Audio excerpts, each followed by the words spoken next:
What is a gospel, and how should we read it? Popular opinion may think that the Gospels are biographies of Jesus, but they're not biographies, at least not in anything like the modern sense. We don't get much of a personal portrait of Jesus from the Gospels. We don't know anything about how he developed, how he went from being an obnoxious teenager to being an apocalyptic prophet. We don't know about his relationship to his parents, his brothers and sisters. We don't know all kinds of things that a modern biography would automatically be expected to tell you. So the Gospels aren't biographies. Somebody has once said, a scholar once called Mark, a passion narrative with an extended introduction. Well, what's a passion narrative? Passion comes from the Latin, passio, which doesn't mean just desire. It could mean that in the ancient world, but it also means suffering. Suffering is what passio means. And so it's the suffering of Jesus that happens at his arrest, his trial, his crucifixion, and then the resurrection. All of that's part of what scholars call the passion narrative.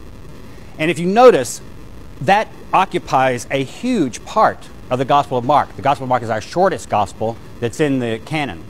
It's only 16 chapters. Of course, the chapters and verse numbers weren't there in the original manuscripts. It was just written. In fact, they didn't even divide up words, and they had very little punctuation. It was just one capital letter after another, which is one of the reasons that ancient people tended to read texts out loud. They didn't read silently to themselves. And one of the reasons is because it was easier to read a text that had no word divisions, it was all capital letters, no punctuation, and wasn't divided up into sentences. It was much easier to read that if you read it out loud to yourself. So that's the way ancient people read. But so we don't have chapter numbers and verse divisions. Those are all later creations that came about in the Middle Ages in Christianity. But by modern reckoning, therefore, there are 16 chapters in Mark. That's the shortest gospel, and of that, 1/3 of Mark is just the last week of Jesus' life, the passion narrative part of it. So the scholar said Mark is really a passion narrative with an extended introduction. Notice what you get if you have an outline of Mark. Chapter 1, verse 1 is the title. The Evangelion, or the Gospel of according to Jesus Christ. And it doesn't say according to Mark in the title, because that name was added later. That's the title of the book. And then for the next few verses, from 1-2, that is chapter 1, verse 2, to verse 13, you get an initial introduction to Jesus, just a little bit about him. Then from 1:14 to 9:50, so 9 chapters, is Jesus' Galilean ministry, his healings, his teachings, his traveling around, his miracles, that all take place in Galilee, which is where he's from. That's, of course, the northern part of Palestine, whereas Judea is down in the southern part of Palestine. And then chapters 11 through 15 are all just the last week in Jerusalem. Again, 5 chapters just on his last week. And then chapter 16, 1 through 8, is rumors of the resurrection. Why do I say rumors of the resurrection? Because if you'll notice, in the Gospel of Mark, if Mark ends at chapter 16, verse 8, and there's been some controversy about whether it really is supposed to end there, but in most of your modern editions, it ends at 16:8. If that's true, you don't actually see the resurrected Jesus. He doesn't appear on the stage, so to speak. You only get reports that he has been raised, or one report that he's raised. And then the women are told by this young man who's sitting at the tomb, probably supposed to represent an angel, to go and tell the other disciples that he's raised, and he'll go before them to Galilee. But notice the women don't tell them. It says the women were afraid and they ran away.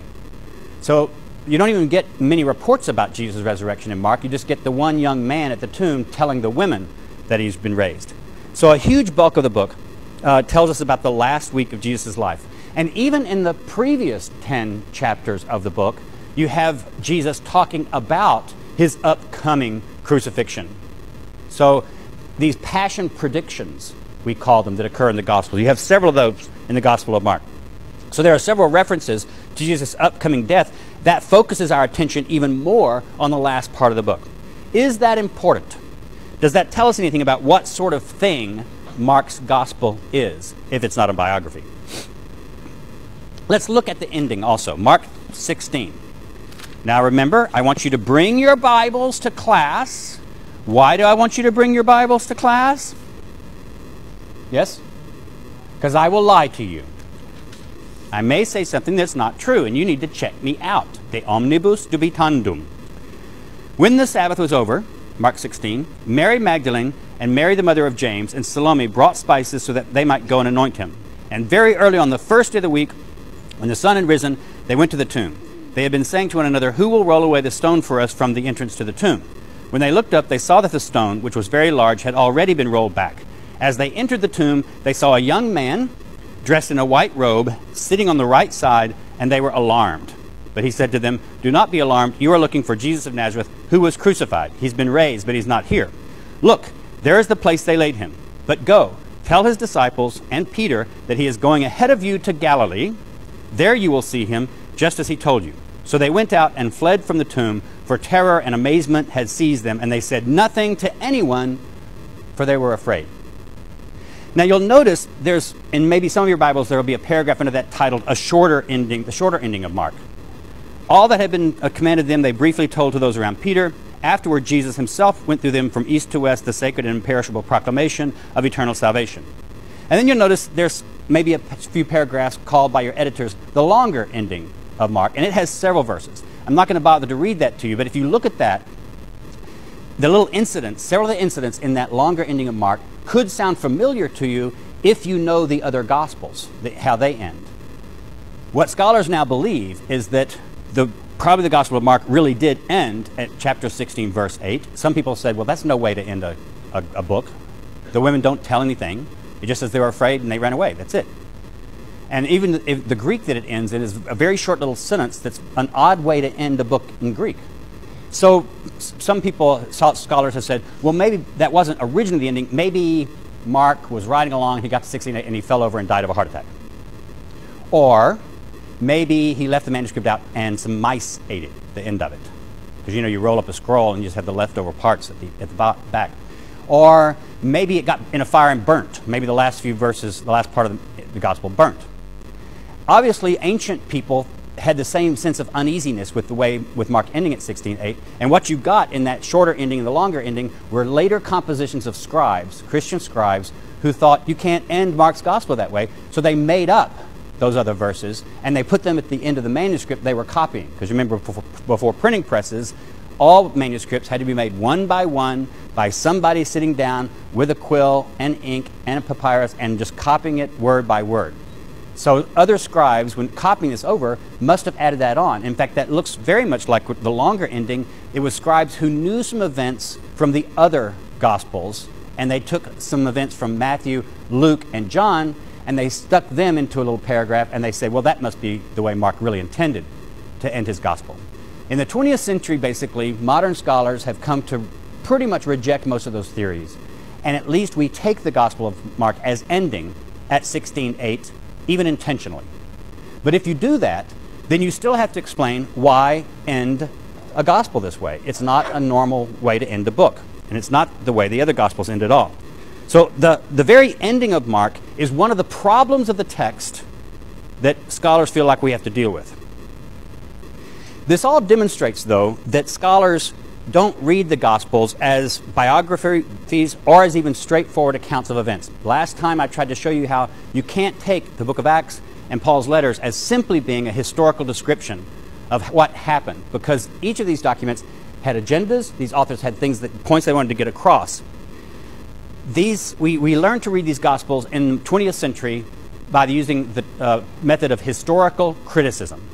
The criticism part of that doesn't mean necessarily being critical of it, that is criticizing the text. It just means reading it with critical eyes, with questioning eyes, with, if you were, doubting eyes in some cases.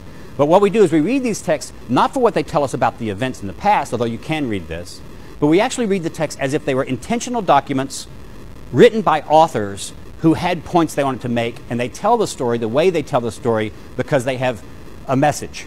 The important thing is not what really happened or what lies behind the text for modern scholars most of the time, unless you're doing historical Jesus research, and I'll lecture about that at one period and later. But most of the time we're saying, what did Mark, as an author, want to do? And therefore we say, why would he end the gospel this way if he did that? Now notice, this historical critical method, which is what I'm teaching you in this class, is somewhat different from several other ways of reading texts. And I'm not implying by this that historical critical method is the correct method or will give you the correct meaning of the text. I believe that it's perfectly legitimate for Christians, for example, to read these texts to get something religious out of the text for their lives. For personal guidance, for doctrine, for images of Jesus, to help their relationship to God, whatever.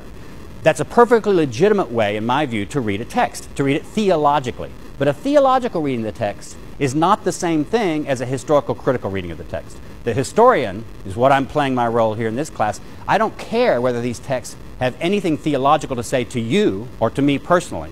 What I care about is what kind of theological message was this original writer intending to give, and to whom was he intending to give it.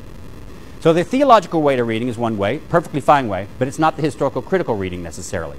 There are also literary ways of reading these texts, and this has been a very common thing in English departments for people to write an account of the Gospel of Mark. It's been a particularly significant gospel for modern literary people to retell or talk about the Gospel of Mark, do a literary reading of it. And there they're looking for things like the plot of it, the way it accomplishes its story. Are there figures and characters? And what kind of thing does this character represent? Or what kind of thing does this event represent symbolically or literarily? So just as you know how to do a literary reading of a novel, some modern scholars will do a literary reading of the Gospels. It's a perfectly legitimate way to read the Gospels. It's just not the one that I'm going to concentrate on in this class. And there are many others. You could say, I'm going to do a deconstructionist, post-structuralist reading of Mark. And they have been done. You can go buy books that have done it. You can do a structuralist reading of Mark. And those are the dullest ones of all. So there are lots of different ways to read these texts. And I'm going to teach you the historical critical reading, which means certain things. It means we're not going to read the Gospel of Mark through the lens of Matthew, Luke, or John. We're going to take Mark's own gospel as standing on its own. So we're not going to rush off to another gospel or to Acts or the letters of Paul to provide an interpretive clue for how to read Mark. We're going to read Mark as Mark by itself. And that's one of the fundamental rules of historical criticism is don't harmonize different texts in the Bible. Take them each individually. Another one is you have to avoid anachronism. That is, you can't attribute a meaning to the text of Mark that doesn't make sense in the first century in his own context. For example, if you're a Christian, you're going to read some of the Psalms in the Hebrew Bible as being about Jesus, probably. Most Christians do. So when the psalmist says, "The Lord said to my Lord, sit at my right hand and I'll make your enemies your footstool," Christians have traditionally said the first Lord there is God and the second Lord is Jesus. And this is an Old Testament reference to God the Father and God the Son. And this is a Christological psalm.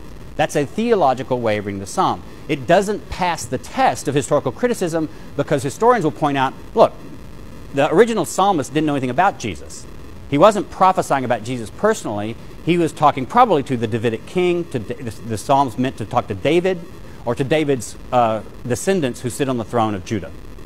So anachronism has to be avoided in historical critical readings. And there are several other kinds of clues that you're doing a historical reading rather than a theological reading or a literary reading, and you'll pick up on those as we go through the class. In fact, in your sections, not this time, but next time, you will actually talk about how to write an exegesis paper, because you'll all be writing one, and your section leaders will lead you through this method and try to get you to see how it's done. If we're going to do that, though, let's imagine what kind of community this ancient guy we're going to call Mark. We're going to continue to call him Mark, even though we don't believe that it was the historical John Mark who wrote the Gospel. But for convenience sake, we just call him the Gospel writers Matthew, Mark, Luke, and John, for convenience sake. So what did Mark want to do with this text? Who did he want to do it with? What kind of historical context do we imagine? And first immediately we see a bunch of problems with this text.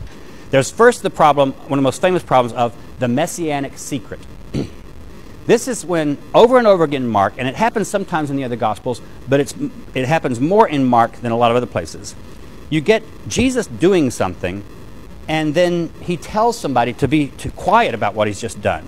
Look in 125, Mark 125. He's just cast, he's confronted an unclean spirit. The unclean spirit cried out, "What have you to do with us, Jesus of Nazareth? Have you come to destroy us? I know who you are, the Holy One of God." In other words, the unclean spirit has just made a correct Christological confession, according to the Gospel of Mark. But Jesus rebuked him, saying, "Be silent and come out of him." And the unclean spirit, convulsing and crying out with a loud voice, came out of him. Look at 134, chapter 34, right below that. He cured many who were sick with various diseases and cast out many demons, but he would not permit the demons to speak because they knew him. Wait a minute. If Jesus is going around and we're supposed to think that he's announcing that he is the Messiah, the Christ, when people recognize this, why doesn't he let them speak? Why does he tell them not to speak? And so he does this with demons a lot. But it's not just demons that he commands to silence. He also does it to people. Look at 143. Immediately the leprosy left him, this man, verse 42, and he was made clean. After sternly warning him, he sent him away at once, saying to him, "See that you say nothing to anyone, but go show yourself to the priest, offer your cleansing, what Moses commanded, as a testimony to them." So it's a testimony to the fact that he's now no longer a leper, but he tells the man, don't tell anybody about the miracle. 553. Now also, notice what happens right below that in verse 45. But he went out, the man did, and began to proclaim it freely and to spread the word, so that Jesus could no longer go into a town openly, but stayed out in the country, and people came to him from every quarter. So Jesus does some great act. He tells the person, the demon of the person, don't tell anybody. The person goes out and tells people anyway. It's a pattern. So this is what we call, one of the old theories about the Messianic secret was a modern scholar in the early 20th century said, well, here's what happened. The disciples of Jesus, to say the writer of the Gospel of Mark, knew that Jesus wasn't proclaimed openly and widely as the Messiah during Jesus' own lifetime. He was proclaimed as the Messiah by Jesus' disciples after his death. So why didn't all these people recognize Jesus was the Messiah during his lifetime? And so the scholar said, well, the writer of the Gospel of Mark decided it must have been because Jesus kept it a secret. Jesus wanted to keep it a secret.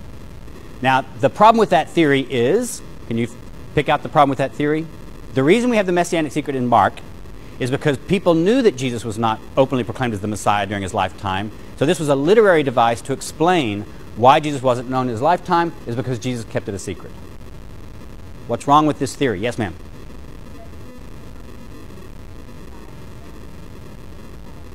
There's one place where he does say, go tell the binding of the strong man. Other problems with the theory.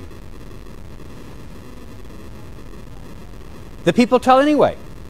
So it doesn't explain that Jesus wasn't proclaimed as Messiah, because all the people he tells to be quiet go and proclaim him anyway. And it just says his fame spread. So there have been a lot of other theories about this whole Messianic secret. What does it mean? Why does he tell people to be quiet? What is it that he wants them to keep quiet? And why do they go tell about him anyway? What does that mean for the story? That's the first problem. The second problem, the problem of misunderstanding. Look at Mark 2:16. When the scribes of the Pharisees saw that he was eating with sinners and tax collectors, they said to his disciples, "Why does he eat with tax collectors and sinners?" When Jesus heard this, he said to them, "Those who are well..." Is that what I want to read? Well, okay.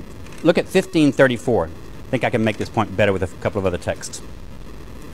This point is that, the point I'm making is that people tend to misunderstand Jesus, his sayings, and often events.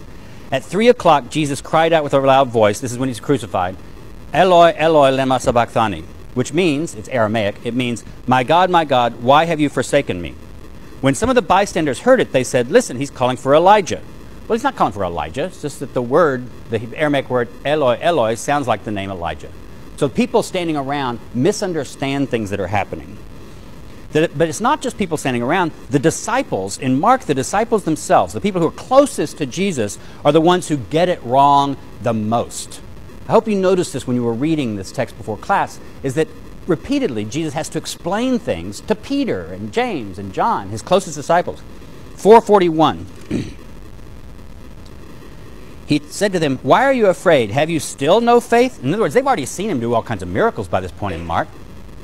And they were filled with great awe and said to one another, "Who then is this, that even the wind and the sea obey him?" Well, we're the readers. We're going, you learned that in the first verse. Son of God? All the way through here, Jesus has been telling people what he is, or at least demons have and other people, and people have been confessing. And yet the disciples don't understand. 6:52. Now notice, my point about this is not to say that historically Jesus' disciples actually didn't understand. We're not looking for what happened. What we're looking for is the narrative structure. What kind of story the author tells, and why does he tell it this way? 652. Start reading at 51. Then he got out of the boat. This is when Jesus is, doing another kind of sea miracle. He got out into the boat with them, and the wind ceased, and they were utterly astounded, for they did not understand about the loaves, but their hearts were hardened. In other words, Jesus had multiplied loaves and fishes in a previous scene. They should have picked up on that he's somehow special. Somehow they didn't understand what's special about Jesus. It goes all the way, 7:18. 8, 6, 17 through 21. Over and over again, just when you're studying Mark, go through and mark the different times when somebody gets it wrong, even when they should not have gotten it wrong. There are people who recognize him. The first person who recognizes Jesus in the Gospel of Mark is you, because the very first verse announces the beginning of the good news, euangelion in Greek, meaning just good announcement, good news, of Jesus Christ, the Son of God. Now, some manuscripts don't have that verse quite like that, but if that's the original wording of that verse, you have been told from the very first verse that Jesus is the Son of God. It's not a mystery to you, the reader. That's part of the fun of the gospel. Mark and John both play with this. They let you, the reader, in on certain kinds of jokes and puzzles that the people in the story don't get. So that's one of the things that Mark is doing, is letting you in on some things. But still, it's very difficult for us to figure out this whole messianic secret thing and this lack of understanding, even though we've been known the secret. And the last person to know who Jesus is and to recognize him and not to misunderstand is the centurion at the cross. In 1539, the Roman centurion, when Jesus dies, says this, and now I'll do it the way The Greatest Story Ever Told, the movie. This scene is played by John Wayne. He's the Roman centurion. And you don't really see John Wayne clearly. You just see his shadow with the sun coming in, and Jesus has just died on the cross, and then you hear this over voice, surely this was the Son of God. My John Wayne imitation for you. So the centurion, though, recognizes that Jesus is the Son of God, at least if that's the way we read that. The other people who recognize Jesus and understand are demons. At least they recognize him.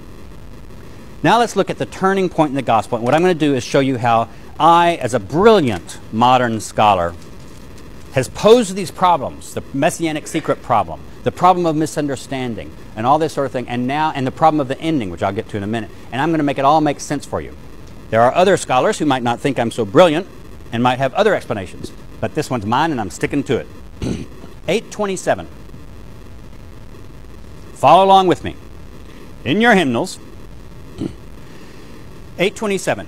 Jesus went on with his disciples to the villages of Caesarea Philippi. And on the way, he asks his disciples, who do people say that I am? Okay, nice little introduction. You're smart readers. As soon as you get to this part, you go, okay, we're getting to the climax of this book. Because all the way through the book up to this point, we've had this issue of who is he? Who do people say he is? How do they understand him? So your antenna should be picking up that this story is going to be an important story for you. And they answered him, John the Baptist, and others Elijah, and still others one of the prophets. He asked them, but who do you say that I am? Peter answered him, you are the Messiah. And he sternly ordered them not to tell anyone about him. There it is again. Peter confesses correctly, you are the Messiah. And Jesus says, okay, don't tell anybody. Jesus is not a very good evangelist, apparently. He's not Joel Ornstein or whoever that guy is in Houston. He's not the kind who's proclaiming it all out, at least according to the Gospel of Mark. Then he began to teach them. Now, wait a minute. That might be important. He just did this command to silence. What does the next verse say? Then he began to teach them that the Son of Man must undergo great suffering. Then he began to teach them. Then he began to teach them. Not before, then he began to teach them that the Son of Man must undergo great suffering, be rejected by the elders, the chief priests, the scribes, and be killed, and after 3 days rise again. He said all this quite openly. Mark is a clever writer. He puts little short sentences like this in his gospel at interesting places, and you, the reader, are supposed to go, okay, he's talking right to me. He said this openly. It's not closed anymore. This part's open. This part's not closed. but it's not going to be the end of the problem. And Peter took him aside and began to rebuke him. But turning and looking at his disciples, he rebuked Peter. Peter's, of course, saying something like, no, Jesus, you didn't get it. We just said you're the Messiah. The Messiah doesn't suffer and die on a cross. The Messiah comes with angels and rules the world. The Messiah overthrows the Romans. The Messiah sets up the new reconstituted Israel. And all the nations will flock to Jerusalem now. You're the Messiah. That's what you do. No, you don't suffer and die. That's not what Messiahs do. And this is actually, there's no Jewish expectation in the ancient world that the Messiah would suffer and die. We modern Christians think, well, of course, it's all the way through the Old Testament. But those prophecies and things, those statements and poems in the Old Testament, they weren't taken to be about the Messiah. They were taken to be about other prophets or holy men of God who might have to suffer, who might be persecuted.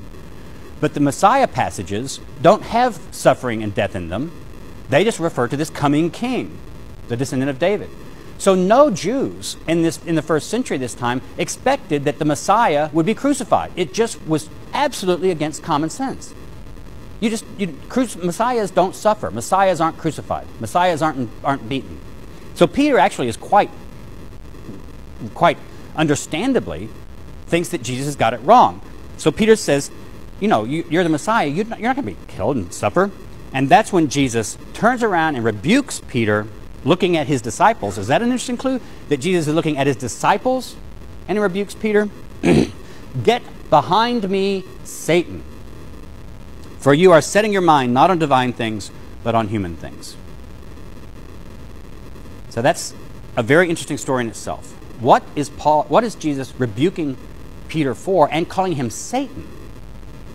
He called the crowd with his disciples and said to them, if you want to become my followers, if any want to become my followers, let them deny themselves and take up their cross and follow me.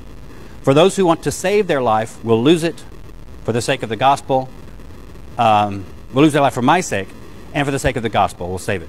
But what will it profit them to gain the whole world and forfeit their life? Indeed, what can they give in return for their life? Those who are ashamed of me and of my words in this adulterous and sinful generation, of them the Son of Man will also be ashamed when he comes in the glory of his angels, of his Father, with the holy angels. That's what messiahs were expected to do, is come in glory with holy angels. And he said to them, truly I tell you, there are some standing here who will not taste death until they see that kingdom of God has come with power. What's going on here? You have the correct identification of Jesus, even according to Mark, as the Messiah. You have the charge to secrecy in 8:30. You have the passion prediction, one of the passion predictions, the first of several that we'll see in Mark, Jesus saying this is going to happen. And then you have this word, and he said this plainly and clearly to them, a nice little clue. Then you have Peter's misunderstanding. But what does Peter misunderstand? That's what we'll ask. What was Peter expecting different? Well, he was expecting the Messiah to come with angels and triumphant. Then you have an emphasis on suffering, that everybody has to suffer, not just the Son of Man, but everybody has to suffer. And you have a prediction of future eschatological glory.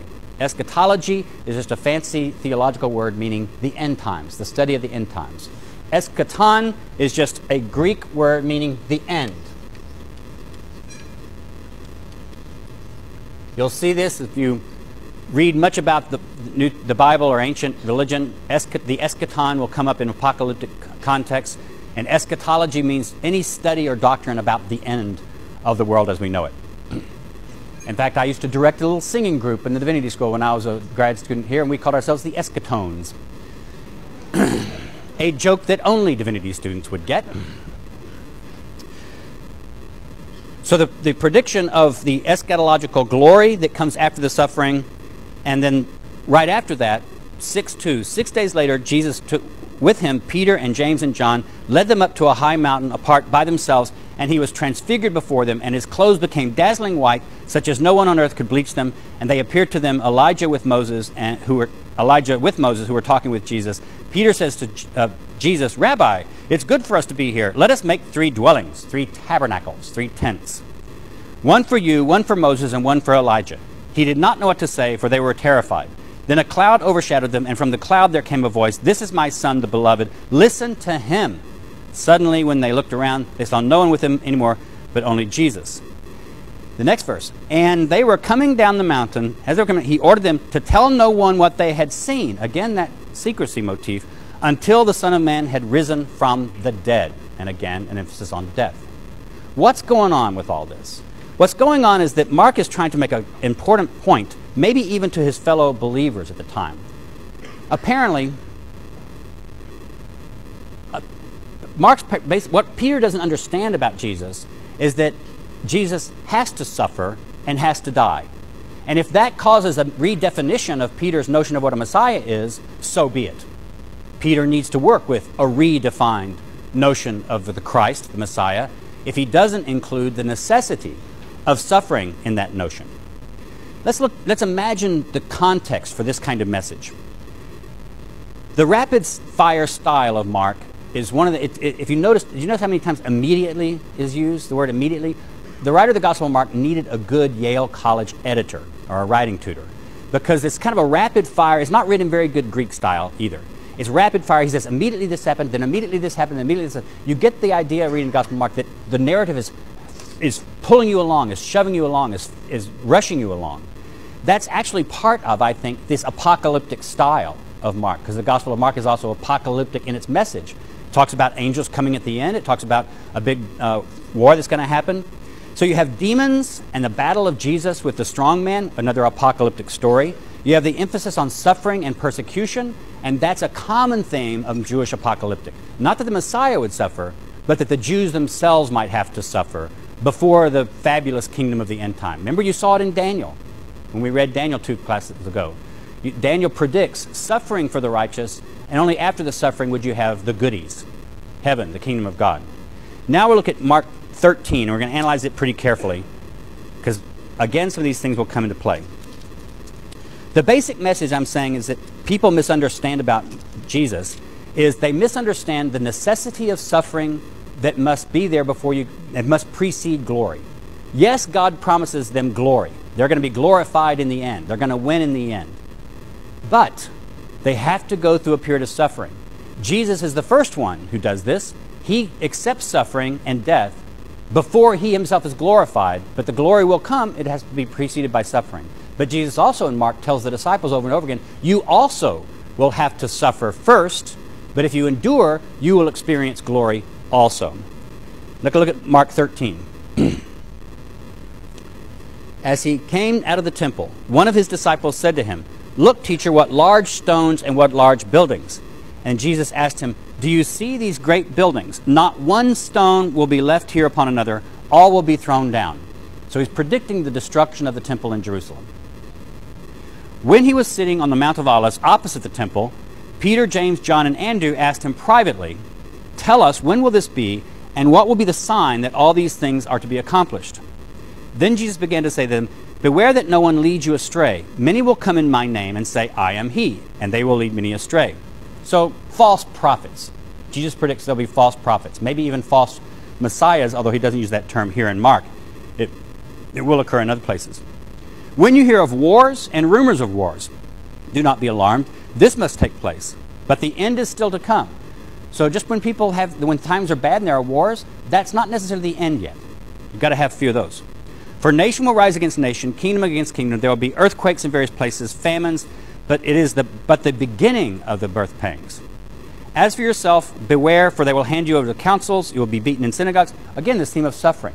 So you have all these terrible cosmic events, terrible wars and disasters, earthquakes and all that sort of thing. But also, he says, you're going to have to suffer. They're going to hand you over for persecution. In 13:10, and the good news must first be proclaimed to all nations. So Jesus is predicting that before the end comes, his message, the gospel message, will be proclaimed all around. And even though you have worse things happening, 13:12, brother will betray brother to death, a father his child, and children will rise against parents and have them put to death. And you will be hated by all because of my name, but the one who endures to the end will be saved. In other words, familial divisions even. The households will be torn apart by the suffering, by the conflict. And then 13:14, but when you see the desolating sacrilege set up where it ought not to be, now here's one of those little phrases, let the reader understand. The author is giving you a very, very clear clue that this is when you really better be paying attention.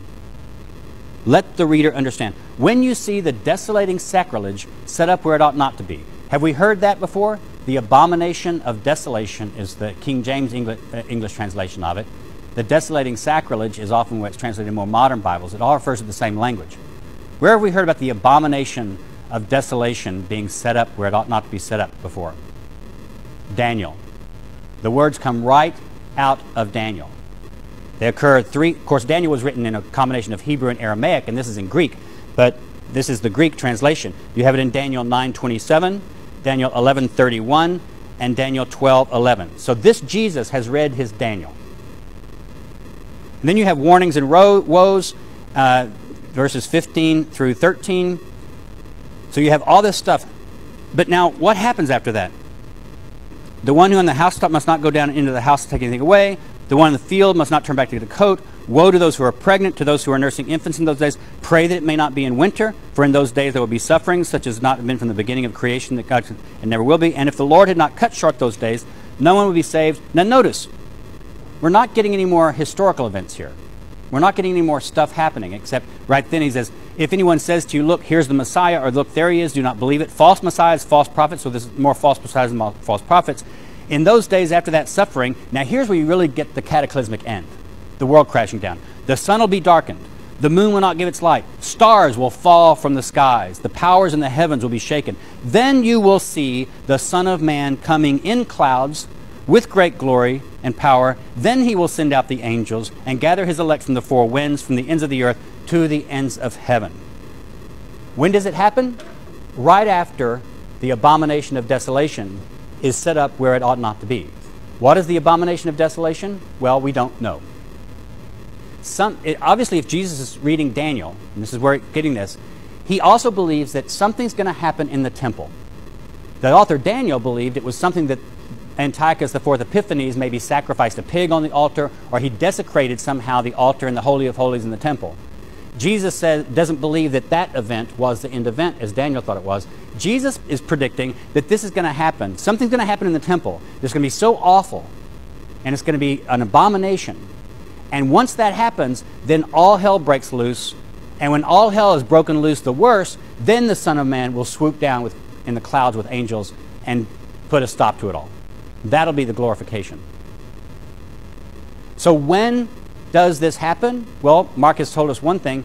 It's going to happen during your own generation. Jesus has said, this generation will not pass away before this stuff happens. The apostles asked him. So he said, well, it will be within a generation. Then he says, now nobody's going to know the exact time, but once you see the abomination of desolation set up in the temple where it ought not to be, that's when it's going to happen. Now, did this happen? Well, we're not narrated anything about it. What does Mark not narrate in this section that we as historians know happened with the temple? What? What does he not narrate happening? It's destruction. Jesus predicts the destruction. Jesus prophesies about destruction. But Mark doesn't tell us that the temple in Jerusalem are destroyed. He doesn't tell us explicitly about the Roman armies led by Vespasian and Titus surrounding Jerusalem and besieging it for 2 years. He doesn't tell us that in the year 70, the Romans actually did take Jerusalem and burn the temple, destroy the temple. If Mark knew about that, why didn't he tell us about it? This is why a lot of scholars believe this is exactly like Daniel. Remember how we said, how do you date Daniel? You figure out when has his history gone right, and when does his history not go right anymore. And if you applied that same standard of test to this text, what you've got is a prediction of the temple destruction, so at least the writer knows that it is likely to happen. He can see it happening in the future, but he doesn't narrate it happening. Yes, sir?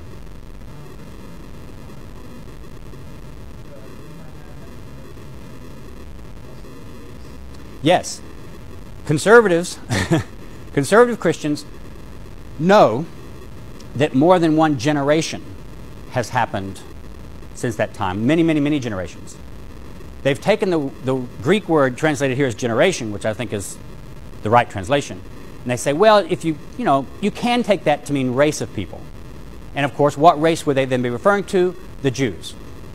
And so conservative Christians who believe this has to be an accurate prediction of something that's going to happen in our future also translate that as race, or say the generation doesn't refer to a generation of time of 40 years or so. It means the race of the Jews. As long as there are Jews in existence, then this thing can still go on and hasn't happened yet. So that explains the translation. Quite frankly, I think the translation is just wrong. Because it seems to me that what Mark's intention is to put some kind of time limit on this. He's trying to get his readers to see a time. Well, if you just say the race of the Jews, then that doesn't give you any sense of time. Do you have a question? Okay, so where are we now? I think what's going on is this. Let's just imagine this happening. 16:1 through 8 I've already read. And what happens in 16:1 through 8? The women are told that Jesus has been raised from the dead, as Jesus predicted he would be. And the young man tells the women, go tell his disciples that he will go before them to Galilee. Go meet him in Galilee. And in fact, earlier in Mark, in one of these sort of passion predictions, Jesus had told the disciples, once I'm dead, and I will go before you to Galilee, implying that they're supposed to follow him to Galilee. But then 16:8 ends. One possible reconstruction for all this, and this is just an interpretation put out by some scholars, accepted by some, rejected by a whole lot of others. What if Mark himself is writing right before the year 70? He knows, maybe he's even writing in Galilee himself, or in some place close to Galilee. And he knows the Roman army went through Galilee first in the years 66 and 68 and destroyed lots of stuff, and they won their battles against the Jews in Galilee first. And they won through Galilee on their way to Jerusalem. They get to Jerusalem around 68, and for 2 years they're besieging the city of Jerusalem. What if Mark is written right at that time, before Jerusalem had actually been taken, before the temple had actually been destroyed, because he has Jesus predict, like Daniel predicted, some abomination of desolation happening in the temple, but we don't know of anything like that really that happened as a historical event right then. The temple was simply destroyed by the Romans. They didn't, as far as we might think, well, maybe he thinks that they're going to set up a Roman standard there or do something, but we're not narrated what actually happened. So in this scenario, Mark writes his gospel with this message. Things are going to get a lot worse before they get better. And just like they got a lot worse for Jesus before they got better, they're going to get a lot worse for us before they get better. And you need to be prepared, because if you think that the Romans are going to win and we're all going to be carried off into slavery, you don't have the right faith. Jesus told us this. Jesus told us it wouldn't be all pie in the sky by and by. It wouldn't be all good stuff. We're going to have to suffer just like he suffered. And he writes this gospel message that over and over again has Jesus saying, suffering must precede glory. Suffering must precede glory. He even has Jesus predict around the time when all this will happen. When you see Jerusalem, says, if Jerusalem is surrounded by Roman armies who are pagans, you can pretty well guess that something's going to happen. So I believe that the Gospel of Mark may have been written right before 70 or right around 70, but the destruction of the temple has not sunk into consciousness yet or is not known to happen. And maybe even Mark himself and his disciples are themselves in Galilee. Maybe this is why he says we're supposed to be in Galilee waiting for Jesus, and then he will appear to us. When all is worse, when it just seems like everything couldn't get worse, I tell you, he's going to come in on the clouds, and he'll destroy the Romans, and he'll set up the kingdom of God. If he's doing this, it makes a lot of sense for the document also ending where it ends. It says, tell them to go to Galilee and wait. And Jesus goes to Galilee to meet them. In a sense, Mark's telling his readers, all we have to do is stay here, and he'll come for us. That's one historical reading of the Gospel of Mark that places it in one not provable time. Some scholars believe Mark was written in Rome. Some people believe it was written after 70. I would say if Mark was written after 70, very long after 70, I would clearly expect him to narrate the destruction of Jerusalem and the destruction of the temple as Luke does. When you read Luke, who used Mark as one of his sources, you'll notice that the writer of the Gospel of Luke uses this passage out of Mark and he edits it to add in the destruction of the temple before Jesus comes back. The reason? Because the writer of Luke knew that the temple had been destroyed. Why doesn't Mark tell about it? Because he doesn't know yet that it's been destroyed.